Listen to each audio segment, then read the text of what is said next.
On a visit to Israel in the last couple of weeks, I stayed with a friend who's a former senior officer in the IDF, the Israeli Defense Forces. And we did some touring together, and it was the Memorial Day when Israel remembers more than 23,000 soldiers who have given their lives to preserve Israel's freedom. So on the day after Memorial Day, he took me to a cemetery. He wanted me to see, in fact, he knew some of the people buried there. They had served with him in the armed forces. They had served under him. And he showed me how a general can be buried side by side with a sergeant or a private, that in death there's no distinction made. They're simply warriors who have given their lives for Israel. And then I noticed a soldier in uniform, and I thought that perhaps he was there out of respect and patrol because it had been the Memorial Day the day before. And so I asked if we could take his photograph, and he declined, explaining to my friend that he was in the Special Forces and so could not be seen, his face could not be seen. But he would allow us to take his photograph in profile or from the back.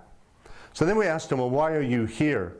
And he said, I'm here because this soldier buried here was one of my friends, one of 3 who were in our unit that were killed in Gaza last summer. And I've come to pay my respects today. And so I read the young man's name and his age. I think he was 20 years of age, one of 3 young warriors killed in the Gaza war last summer.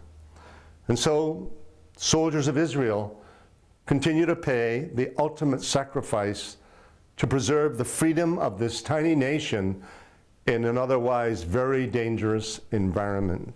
I also met a young soldier who was home on weekend leave from the Golan Heights.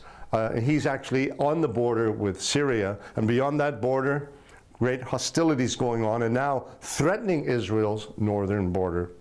And so here we have soldiers who have died in battle, other soldiers serving in dangerous places. That's the story of Israel today. And we can be thankful that Israel is where she is, because Israel is a blockage to ISIS and the Islamic terrorists who want to take over the whole world. And Israel stands in their way. So when you think about Israel, be thankful that Israel is preserving the freedoms we enjoy as well in the Western world.